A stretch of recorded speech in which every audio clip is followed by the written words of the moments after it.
And now we return to Hinnom, and this is an appropriate bit of music and an appropriate background, because this is the part of the game where things start to get a little rough for Hinnom, as we're now attacking Vanheim and being attacked in turn. So here I've sent my Melkart over here with going up against a lot of Vanheers. These things are just unstoppable, gods of war, machines of killing. Hitting them once is the worst thing you can do, because it makes them go berserk. +5 protection through the roof, attack skill insane, their damage is ludicrous. They cut through my men like chaff. Amazingly, Dishon somehow manages to survive at like 4 HP. He almost died, and this man will have a long and storied future. But he bites the dust just at the same time that Vanheim attacks in that province that we came from. This is just PD, but you can see he's got a bunch more Vanheers. And yeah, so we lose a battle, we lose 2 battles, and we're on the run. Our Melkart here is trapped in the soaked earth. I PD dump in desperation because I feel like he's so essential. I gotta keep him alive, and at the same time I think I have to do something. I have to hit Vanheim. So I'm sending in all these troops. This is not enough to take Vanheim's province defense. This is not even enough to... Well, yeah, it's not even enough to take the PD, and it's surely not enough to take stuff if it's got Vanheers involved. So this was just way too optimistic. I built another Melkart, Shet, and I've given him the Ring of Water Breathing and a Burning Pearl. So he's going to go down here and he's going to try to take on those Shark Tribe. Other than that, we're seeing Lanka's expansion is looking pretty good so far. We don't know what's over here to the east just yet. Niflheim is up here in this cold zone. Still nobody owns this province. Yeah, research-wise, I'm going for Thaumaturgy 2 for Mine Burn, and then Construction 4 for more useful items on the Melkart. Still haven't gotten any Ami randoms after this guy and this guy. Or any Earth randoms, I should say. Building this guy to start blood hunting. Yeah, that's about it. Nothing else really going on in that turn. Then turn 17 is when we actually try to attack Vanheim. You'll quickly see just by numbers alone, we don't even outnumber the enemy to begin with, and he has 3, 6, 9, 12, 15, 18 Vanheers. And, well, we've got some Sacreds, which are strong. Our Sacreds are strong. Did that guy even get blessed? No, he didn't. He missed the bless. Or wait, did he get it on that last one? He did. Okay, that's good. But yeah, the front line just disintegrates rapidly.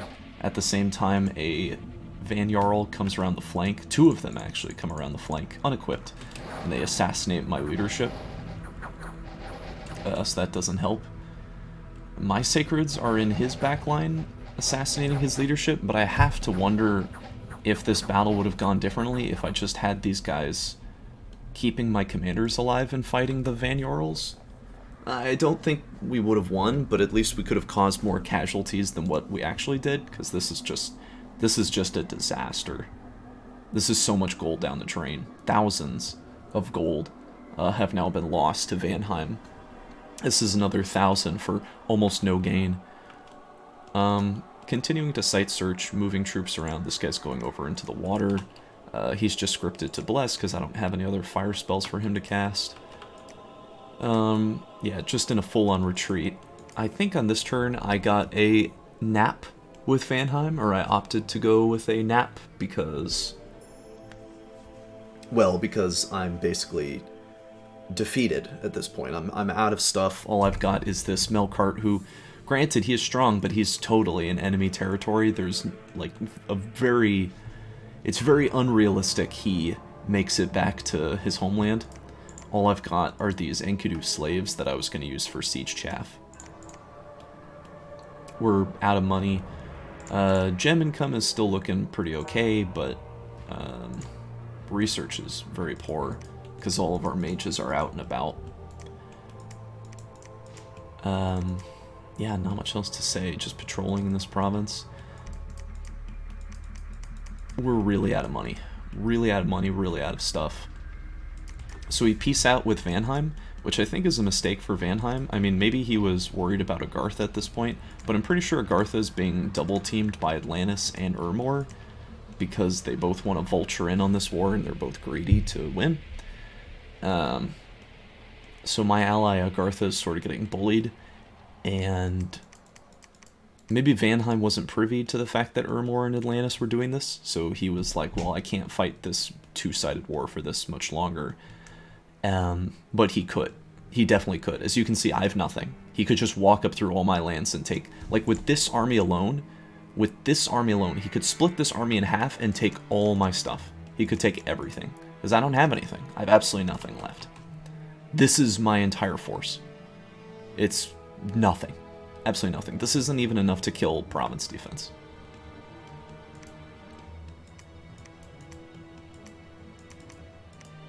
But still, I'm going to take this Melkart and I'm going to walk him out, and hopefully I can kill the PD here and maybe escape to this province. That's basically the goal, if the NAP turns out to be false, or if Vanheim was actually tricking me. And this is the Melkart walking into that battle, this province. So all that's here is just one PD, just a Van Heers. So you'd think I should win this battle pretty decisively. He starts spamming Phantasmal Warriors. AI likes doing that.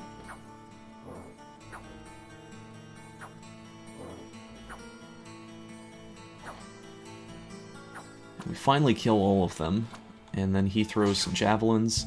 We get hit by Charged Body, and the Melkart's immediately at half HP. And he checks for morale sporadically and loses. So we lose. And that was our really only big military piece that we had left. And now he's gone. Or is he? No, he successfully retreated. And he didn't just retreat back to the swamp, he retreated over here. So we got possibly the luckiest result we possibly could. And Vanheim's not attacking me this turn, so I foolishly think that means I'm safe. So I'm going to blood hunt, because I'm going to lose this province soon enough to either Atlantis or Vanheim, so I might as well just suck up what resources I can from it. We've got our Ethereal Stalker over here who's going to try to kill the Sorceress in this province. Just blood hunting, moving this army over here, I guess to blood hunt. I don't know what I was doing here. This game is sort of characterized by me making a lot of random moves that don't make sense, like just a lot of wasted mage turns. Still site searching. I actually found 2 magic sites here. I found a Rune of Fire, which is cool, and Rage Wind Death, or Heath. +1 air, +1 fire, which is really cool.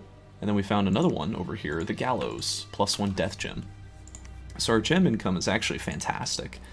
For turn 18, we're making 6, 12, 17, 18, 20 gems, which is, if you're making more gems than the number of turns that there are in the game, your gem income is good.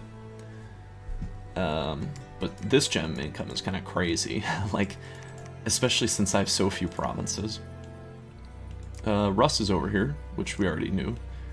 Lanka's now over here in the east. Niflheim is actually a lot bigger than I expected. Found Fimoria over here on this spot. Urmor is here in this province, and Kalem is right here in this province. I think at this point Kalem and Niflheim are at war, and Kalem is trying to get Lanka involved, but he doesn't want to, and I think Russ is also attacking Kalem, or maybe Kalem attacked Russ, and Russ enlisted the Giants to help him out. Regardless, Kalem is fighting a 2-front war, and it's not going so hot for them. Turn 18. We found more magic sites here. We found, or wait, no, we just were on turn 18. Turn 19. Atlantis claims the Throne of Air, which is good.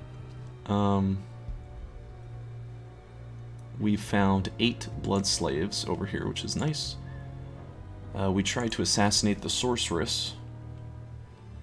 So this is not the super special one, but she does still have a lot of gems. Not good enough though. So we pop her. So that's good. We've killed one of the sorceresses, so at most there could be a second one.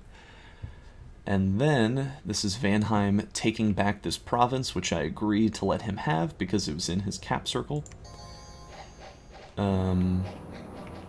He casts Mist Form and then Flight, and then just goes to kill my commander. These units are not the worst at killing single target entities because they have Berserker.